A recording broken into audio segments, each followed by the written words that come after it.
Hi there everybody, this is David, and yesterday I came to you with a video going over Dragon Quest III HD 2D, and I was talking about my time at PAX, these kind of behind the scenes things I was able to do with Square Enix, and I promised you some future videos going over some other games that I got to try out, and that's today's video, going over the demo for Fantasian Neo Dimension.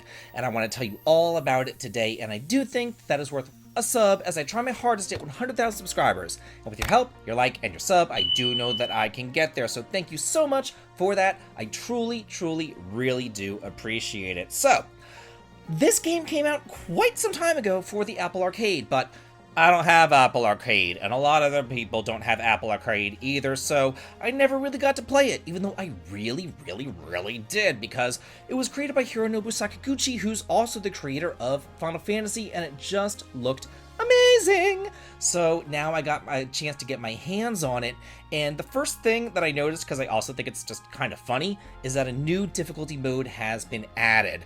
In the original version of the game, there was just one difficulty mode, and that difficulty mode is now the hard mode. Yeah, I know. So they added it a normal mode, which is easier, and the demo did default back to the normal mode, so that is what I played it at. And you start off at level 15, you're just kind of like thrown into the middle of this battle sequence, and you get to explore one diorama and do one boss fight as well during this demo. It's rather a short demo. And you're kind of thrown to the wolves with just like a series of battles, so you have to like learn how to navigate the battle system on the fly. So I'm in the battle menu and I'm looking around, I'm like, this is kind of interesting controls, because if you want to attack, you don't just hit like the X button or the A button, you have to use the L2 button. So I'm like, okay.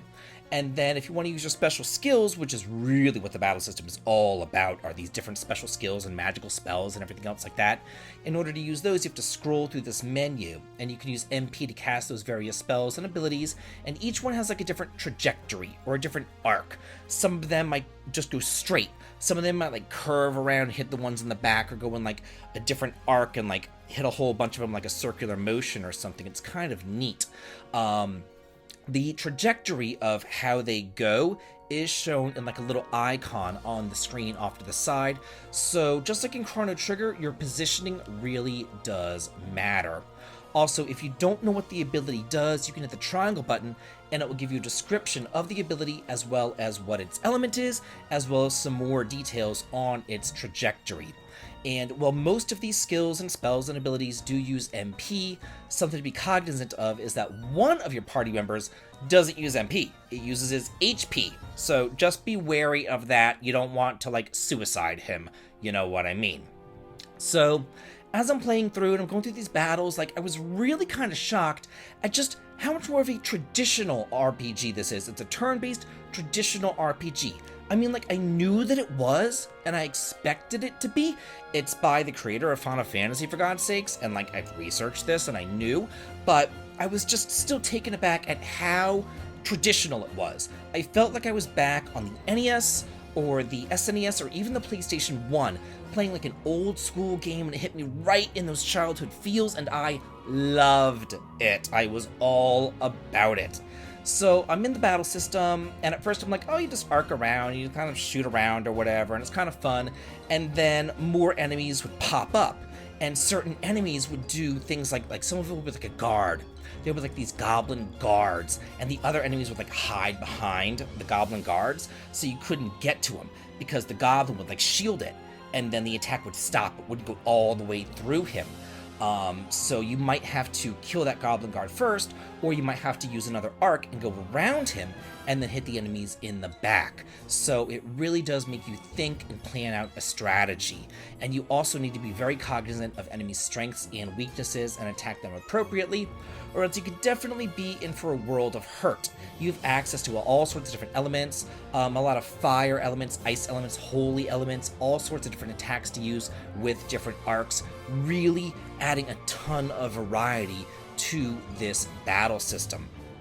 So after we're kind of like out of this little gauntlet, apparently, of battles that it kind of throws you into, about 4 or 5 battles, then you have time to explore the diorama, and I went to the menu screen, because I'm like, I just want to, catch my bearings, look around, and all that kind of stuff, and I'm in there, and a beautiful, gorgeous, gorgeous diorama appears, and you can see everything on it. It shows you the treasure chests, the healing points and the saving points, the exits, the bridges, everything. It is so gorgeous. Something to be said about these saving points or the healing points is you'll find them, and yeah, you can save there, but they don't automatically heal you. You have to use something called a heal stone to fully recover your party, and those are limited in quantity. I did use it for my demo purposes, and then I went and found a treasure chest, and it was immediately another heal stone. So I don't think that like heal stones are in too short of a supply. It really shouldn't be that much of an issue.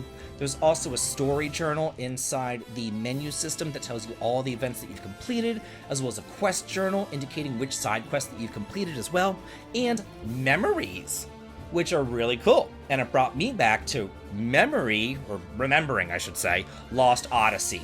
And what it does is it brings almost like a watercolory painting behind you, and then you get kind of a vignette of the memories and the characters talking about it. Fully voice acted, by the way. In fact, everything in the demo was fully voice acted and sounded spectacular. Inside the menu, there's also fast travel, allowing you to warp back to various towns and various dungeons. So from there, I decided, okay, let's look around this diorama, let's see what there is to see and all that kind of stuff. And the diorama is almost kind of piecemealed together. So whenever you have one screen showing the diorama and you get to the edge of the screen and the camera angle will adjust. Sometimes it does, that little adjustment might make your controls just a little bit wonky, and it'd be like, okay, you're heading left and all of a sudden it adjusts, so now you're heading up.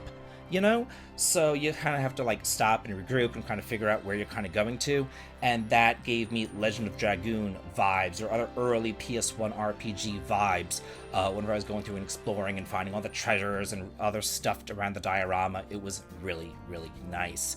Encounters are random, they are not on screen, but you're able to like send them away to this like alternate dimension, this like little cage or whatever, and they can hold up to 30 enemies. Not 30 encounters, 30 enemies. So let's say that you get to an encounter, but there's 4 enemies in that encounter.